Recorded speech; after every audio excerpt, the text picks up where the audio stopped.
Bom dia, seja bem-vindo ao programa Ciência em Movimento. No destaque de hoje, a entrevista com Gastão Reis, empresário, economista, professor e empreendedor, né?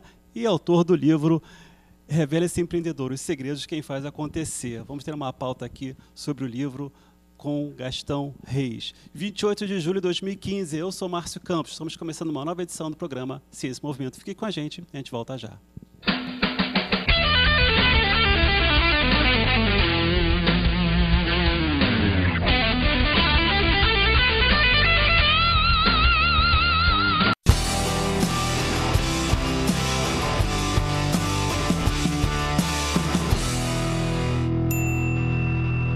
Ao vivo na Rede Petrópolis.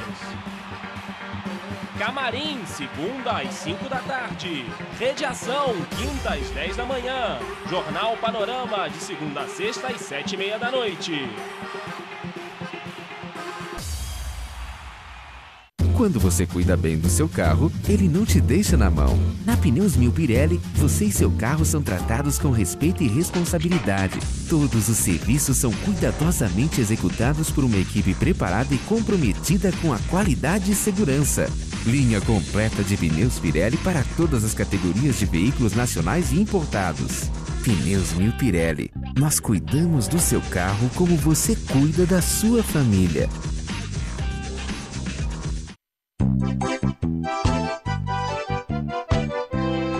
Xodó de Minas é coisa nossa, cá na cidade mas parece que é na roça. O leite puro, doce e gostoso, o queijo mago apresuntado e requeijão. Ninguém segura, Xodó de Minas, só coisas boas e o preço é de irmão. Uai, uai, eita trem bom, Xodó de Minas só tem preço campeão.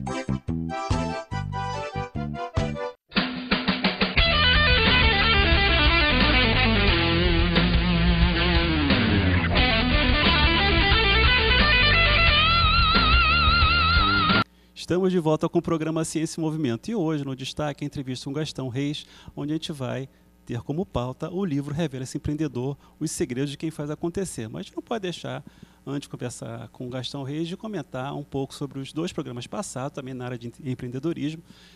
O programa do dia 14 de julho com o Marcos Cavalcante, muito sucesso aqui no programa e na internet, onde o Marcos Cavalcante conversou com a gente sobre a questão da inovação no país e a questão também da gestão do conhecimento. Foi uma entrevista muito legal, né? Quem acompanhou, se você perdeu o programa ao vivo e a reprise no sábado, também você pode acompanhar no YouTube. E na semana passada tivemos aqui Pedro Sotomayor, empreendedor de uma startup chamada Rio ao Vivo, muito interessante por sinal também, junto com o Alex Jacobs, que apresentou o Acelera Brasil, um quadro aqui dentro do programa que fala de aceleradores de empresas. E nós comentamos, na época, sobre um grupo de empresários que foi para o Vale do Silício fazer uma imersão de 90 dias no programa Acelera Sebrae 90. E o Alex Jacobs fez um comentário aqui muito interessante sobre essa nova leva de empreendedores, de startups, que está buscando não só o mercado nacional, mas também o mercado internacional, ou seja, é uma pauta importante para todos nós.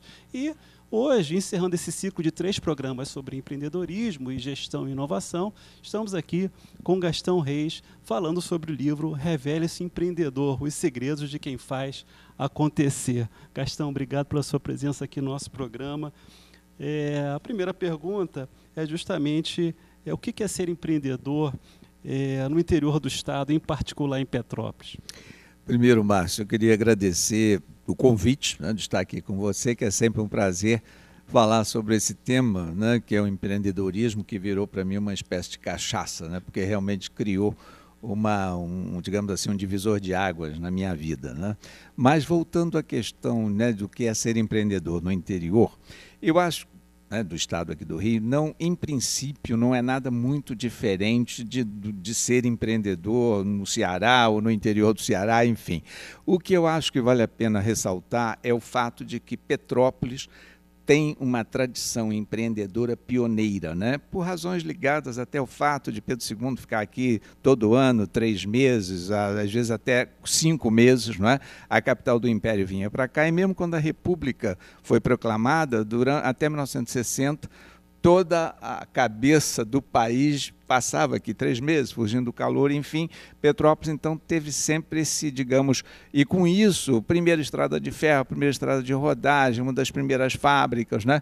E Petrópolis, inclusive, produziu um prêmio Nobel de Medicina, né? Em 1900, sabe, pouca, né? Gente sabe, né? Esse menino estudou, ele estudou aqui até 1960, estudou aqui até os 15 anos de idade, depois foi para a Inglaterra, que é mãe inglesa, ele tinha dupla nacionalidade, mas sempre, vida afora, levou os 2 passaportes, nunca renegou a nacionalidade brasileira, enfim. Então, Petrópolis tem realmente esse diferencial, digamos assim, de um espírito empreendedor pioneiro, né? E isso teve realmente, digamos, eu até brinco aí com amigos meus, que com a chegada dos alemães, que eram para, digamos assim, trabalhos agrícolas, mas, na verdade, eles acabaram muito rapidamente, né, mudando para a manufatura, mas não deixa de ser interessante o fato de que, após 10 anos aqui, eles já tinham construído 4 fábricas de cerveja. A gente sabe que a turma gosta de uma cerveja, né? Mas eu digo, e não foi só isso, uma série de outros empreendimentos industriais, né, na área têxtil, enfim, que a cidade se desenvolveu. Então, digamos assim, Petrópolis tem uma cultura, né, digamos, que facilita o florescimento desse espírito, né, empreendedor. A gente vê que muito da questão empreendedora tem a ver com a cultura, como você mesmo comenta, Gastão. E agora, recentemente, a gente tem visto assim, esses comportamentos eles estão sendo assim, sistematizados, organizados, e aí nós vemos aí o Sebrae com o Empretec, que você mesmo fez, o Empretec, participou, né? Então, qual a importância hoje desse alinhamento Empretec? Porque, primeiro, o seguinte, aqui em Petrópolis deve ter, talvez, uns 800 pessoas, empresários que fizeram o Empretec. Eu acho que isso também é outra coisa que ajuda a criar esse clima, né, digamos, em que o espírito empreendedor pode florescer e se consolidar e se ampliar, enfim. Mas eu daria um pequeno depoimento pessoal meu, que eu achei muito interessante, né, quando eu recebi um convite, né, para assistir uma palestra de sensibilização, que o Sebrae faz isso com muita competência, e lá na carta dizia o seguinte: para ser empreendedor, ter capital não é fundamental, ter escolaridade elevada também não é fundamental, treinamento também não, sexo e idade também não. Aquilo me chocou quase. Falei, pô, o que é fundamental, então, para ser empreendedor? E você, pode parecer, resumindo muito, né, é a capacidade de tirar o bumbum da cadeira, né? É essa questão da iniciativa, né? Eu sempre digo que há uma diferença grande entre o perfil psicológico do acadêmico, que eu fui durante muitos anos, de certa forma nunca larguei, né? Mas eu digo assim, e o perfil do empreendedor. O acadêmico, quando ele não conhece um assunto, ele senta e estuda aquele assunto a fundo e tal, nada contra, né? Mas, no caso do empreendedor, ele tende a contratar alguém que conheça o assunto que ele precisa e dar o passo seguinte. Então, realmente, a velocidade entre um e outro é muito diferente, né? Porque essa capacidade realmente de juntar pessoas e ter iniciativas para fazer as coisas acontecerem, né? Essa é uma característica marcante do empreendedor. E como é que o Empretec influenciou a sua vida? Você, comentando, disse que a sua família toda fez o Empretec. Eu brinquei outro dia com você, numa conversa nossa, que nós somos uma família empretecada, mas não emperequetada, né? Porque realmente foi, a Val fez primeiro, a minha mulher, eu fiz depois, e depois o meu filho e a minha filha, o Felipe e a Luísa. E eu, quer dizer, para mim, o Empretec me respondeu uma coisa muito curiosa, que era o seguinte: poxa, o cara estudou 4 anos, aí montou um negócio, está muito bem e tal. E por que às vezes pessoas, né, que estudaram muito têm dificuldade de ganhar dinheiro e tal? Eu acho que isso está um pouco ligado ao que eu acabei de dizer, né, em relação a essa capacidade de ter iniciativa, de contactar pessoas, enfim. E isso foi uma coisa que me chamou muito a atenção, porque bateu de frente, digamos assim, com a minha longa experiência como acadêmico, né? Eu dei aula na PUC, enfim, eu vim fazer o Empretec já com, sei lá, eu devia ter 69, já tinha mais de 50 anos de idade, ou por aí, não é? E todo mundo que faz, pena que eu não fiz isso há 5 anos atrás, há 10 anos atrás, há 15 anos atrás, para chamar atenção para um ponto que eu acho extremamente interessante, né, da metodologia do Empretec. Eu digo, é muito na linha do aprender fazendo. O Empretec nasceu numa pesquisa internacional. Eu gosto muito desse tipo de criação de conhecimento, em que o professor David McClelland, de Harvard, né, conhecia bem o perfil psicológico do empreendedor, mas olha, eu não posso dar todas as respostas. Foi um grupo americano que foi procurá-lo, porque após a Segunda Guerra Mundial, eles realmente resolveram bombar, né, criação de empresas. O problema de empresa é que as pessoas não têm capital. Deram capital, depois de 5 anos foram fazer uma variação com bons gringos e 95% foi a falência. Não, claro, nós demos capital e não demos treinamento. Deram as duas coisas, a mesma coisa, avaliaram, melhorou um pouquinho, 90% foi para o buraco. Aí eles foram procurar esse professor e realmente fizeram uma pesquisa internacional em que eles passaram 2 anos na África, na Europa, na Ásia, na América do Sul, mesmo nos Estados Unidos, enfim, botando uma pessoa ao lado daqueles que eram ditos com perfil empreendedor, vendo o comportamento deles no dia a dia. Disso saíram as 10 características, né, da personalidade empreendedora, e cada característica dessa 3 comportamentos. Então, é um conhecimento que nasceu digamos assim, da observação do empreendedor fazendo acontecer. Então, isso é um conhecimento sólido, né? O Peter Drucker, por exemplo, um grande guru da administração, ele sempre foi o conhecimento, em grande parte, era para ele absorvia diretamente da experiência empresarial, como ele fez na GE, né? E isso realmente dá a você um tipo de conhecimento da vida como ela é, né? Da vida empresarial. Né? Do tácito, assim, do dia a dia, e tenta sistematizar aquele conhecimento de uma forma mais organizada. Porque, às vezes, esse é o vício, às vezes, do acadêmico, é você sentar na cadeira, como foi o caso de Marx, ele resolveu reformar o mundo, né? E ele esqueceu que o capitalismo está aí há séculos, é uma coisa que nasce organicamente, e você, quando simplesmente faz uma bolação intelectual e quer jogar aquilo em cima das pessoas para que elas se comportem daquela forma, isso é um risco brutal, tanto que a coisa afundou, né? Depois de 70 anos na União Soviética foi para o brejo, a mesma coisa está acontecendo na China e agora em Cuba, né? Agora, dado o Empretec, a formação, aí você escreve, né, Revela-se Empreendedor, os segredos de quem faz acontecer, onde cada capítulo está exatamente alinhado com uma dessas características do Empretec. Explica um pouco esse livro pra gente. Na verdade, Márcio, isso aconteceu da seguinte forma. Eu saí do Empretec tão empolgado que eu resolvi fazer o Smart 30, né, que era o boletim do empreendedor. Até vale a pena rapidamente falar para as pessoas. A palavra smart vem um pouco do inglês, que é um resumo, né? Você, para ter uma meta, ela tem que ser específica, tem que ser mensurável, tem que ser alcançável, ser relevante em termos pessoais e ter de tempo. Tem que ter tempo, data para acontecer. Eu quero comprar um carro até 30 de dezembro deste ano. Ou seja, se as suas metas não satisfizerem, digamos, a esses 5 critérios, você não tem meta, você tem uma vaga intenção, aí é outra coisa, né? Então, eu escrevi esse boletim do empreendedor, cheguei a mandar para cerca de 2.000 assinantes eletrônicos, né, via internet e tal, e isso depois eu falei, caramba, eu tenho um vasto material aqui para montar um livro em cima disso, e foi assim que nasceu, né? Nasceu tanto, digamos, desse exercício semanal, nasceu também de experiência empresarial, porque em determinado momento, até por razões familiares, eu saí, digamos, do mundo acadêmico e, enfim, fui trabalhar lá na empresa, né? Enfim, onde eu trabalho com a minha mulher até hoje, e é interessante também vivenciando, né, as dificuldades imensas, né, que é, sobretudo nesse momento atual, trocar uma empresa no Brasil, né? Eu venho contribuindo regularmente, né, com o Estadão de São Paulo, né, convite, inclusive, do jornal, e estou agora escrevendo um artigo que eu devo publicar chamado Jabuticabas Amargas da Indústria, né? Porque é impressionante, as pessoas de um modo geral não sabem, têm uma visão muito simples do que é ser empresário, e o empresário hoje, por uma série de encargos trabalhistas, impostos e tal, simplesmente não está sobrando dinheiro para investir, para inovar, né? E isso está sendo refletido, digamos, nas pesquisas internacionais, em que o Brasil está sempre na rabeira, né?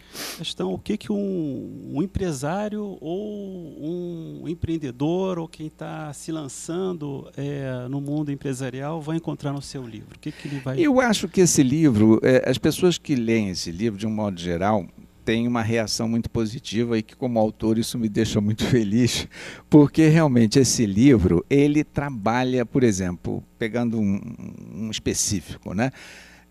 Persistência. Persistência é uma coisa fundamental para um empreendedor, né? É aquele sujeito, eu cito aqui o Thomas Alva Edison, né? Que poucas pessoas talvez saibam disso, a invenção da luz elétrica, ele fez mais de 1.200 tentativas e dando errado. Aí o assistente de Mr. Edison, nós não conseguimos, né? Aquela experiência não deu certo. Não.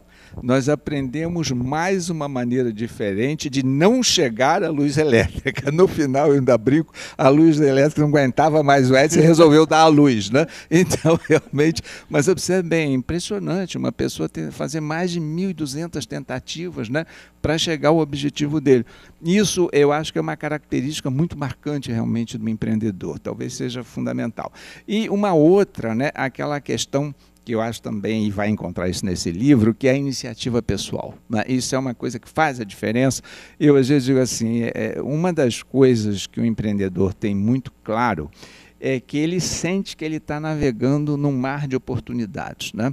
Coisa que a pessoa comum às vezes não percebe dessa maneira. Você está na fila do banco e não fala com quem está à frente ou quem está atrás. Você está numa fila de um ponto de ônibus, não conversa com as pessoas. Você, no seu dia a dia, deixa passar uma série de oportunidades de coisas que poderiam acontecer, mas que você não toma a iniciativa, né? E aí tem outro que é a questão de rede de contatos, né? Empreendedor, de um modo geral, ele tem um caderninho de telefone recheado, né? Se o seu caderninho de telefone estiver muito magrinho, é mau sinal. Você não está, pelo menos em termos de ter uma atuação como empreendedor, isso faz a diferença. E aí realmente tem, por exemplo, comprometimento, né? Aquela questão, por exemplo, de fazer melhor, mais rápido e mais em conta, né, a custo menor.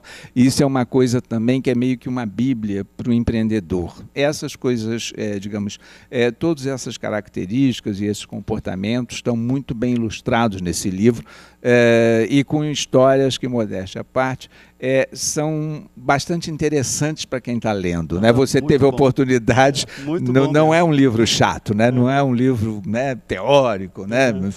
Enfim, tem um outro que eu devo estar lançando mais à frente, que é numa direção um pouco diferente, mas é mais ligado à política. Agora, a questão, muita gente fala de empreendedorismo, a gente tem tido, até mesmo aqui no programa, uma pauta muito forte na área empreendedora, ainda mais nessas questões de novos empreendimentos tecnológicos, dessa garotada nova aí. Mas quais são as luzes e as sombras desse empreendedor? Boa pergunta. Essa questão é o seguinte, de um modo geral, quando você quer vender um produto, você capricha nas luzes, não fala muito do lado sombrio da coisa. E eu tenho uma palestra que é chamada Os Dois Lados do Perfil do Empreendedor. Ela tem um outro título que também, até hoje estou na dúvida qual que eu uso, né? Acabei usando os dois, Luzes e Sombras na Vida do Empreendedor. Porque, por exemplo, quando você pega algumas coisas interessantes, por exemplo, a questão da persistência, né? É uma qualidade do empreendedor, mas de repente pode virar teimosia, né? Aquela coisa, você está buscando ouro e está cavando cada vez mais fundo no mesmo buraco, quando você talvez devesse estar cavando num buraco a 500 metros de distância daquele onde você está, né? Então, essa questão realmente, do empreendedor, digamos assim, por exemplo, rede de contatos, né?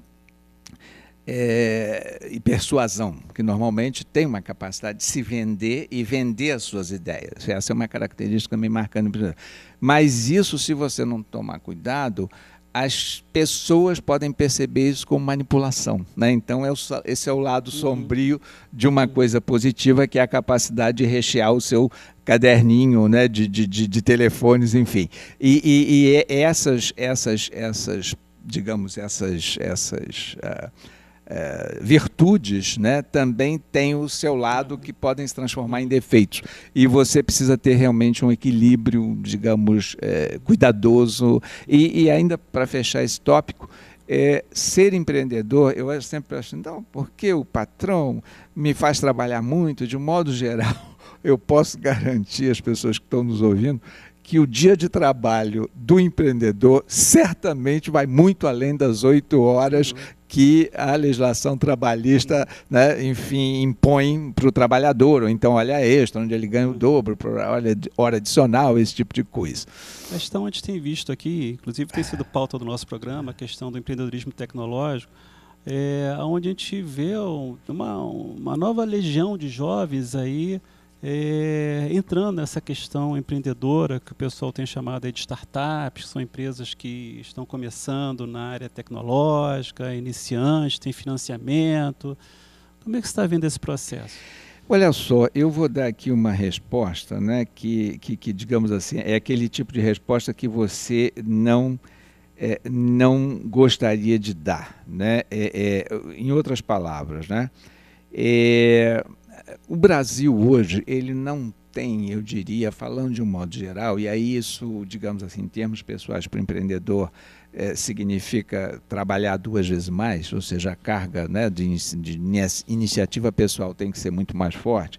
Ele não tem propriamente um clima amigável para o empresário, né? E aí vai o empreendedor, que normalmente também é um empresário.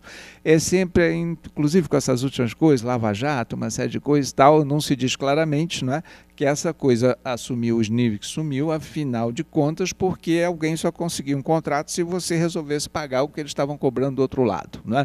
Isso é uma coisa que não poderia acontecer do lado do setor público, não é? Essa coisa meio bobinha.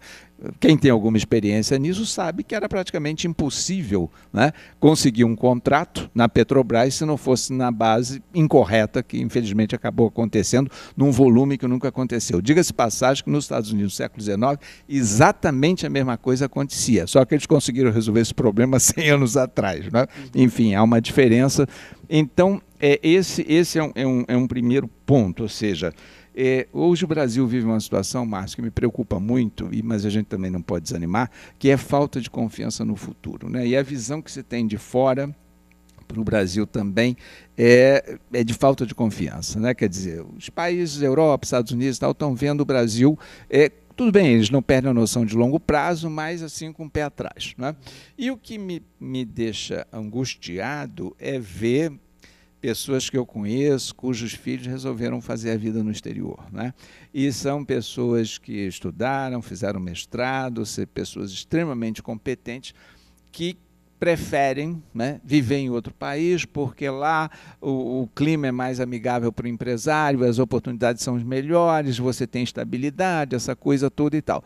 E isso, por outro lado, digamos assim, não é que isso vá zerar a disposição do empreendedor, mas fica uma situação bastante difícil, né? Só para dar um exemplo, pouco se fala nisso, a Feijão fez levantamento recente, onde de cada real que uma empresa, em média, fatura no Brasil, o governo consegue segurar 45 centavos, né? E para falar do ponto de vista do consumidor, pessoas que ganham na faixa de 1 a 2 salários, de cada real que o indivíduo gasta, o governo consegue ficar com 50 centavos, né? Então, essa questão de botar os impostos à clara, em outras palavras, hoje você tem um setor público que cobra o dobro e te entrega a metade. E isso precisa mudar.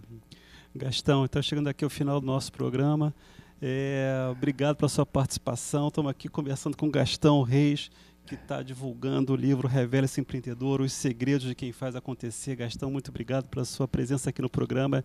A gente tem tido uma pauta aqui grande sobre a questão empreendedora. É bom que o nosso empreendedor tenha essas várias visões, aí, uma visão mais analítica, uma visão mais sintética do que é empreender nesse país, ainda mais essa garotada aí que está se lançando empreendedora tecnológica, né? Então, só para ter uma visibilidade do nosso programa, na próxima semana, dia 4 de agosto, vamos ter aqui Paulo Sérgio, presidente do Comitê Piabanha, falando sobre essa crise hídrica, em particular aqui da bacia do Piabanha. No dia 11 de agosto, vamos ter Alberto Blois, que vai falar sobre o Salão da Inovação, que acontece na Rio Info 2016 agora, que acontece em setembro, e no dia 18 de agosto vamos ter aqui José Sepúlveda falando sobre educação conservadora e educação inovadora. Foi um prazer ter ele aqui com a gente. Obrigado, Gastão, pela sua presença. Você sabe, o programa é ao vivo, toda terça-feira às 10 da manhã e com reprise aos sábados às 22h30. Mas se você não espera, você pode ir no nosso Facebook, curtir, compartilhar, comentar o programa, pode ir na nossa TV Ciência e Movimento no YouTube para assistir os nossos programas, ou pode também ler o nosso blog TV Ciência e Movimento lá no Blogspot. Obrigado, até a próxima terça, um forte abraço, tchau.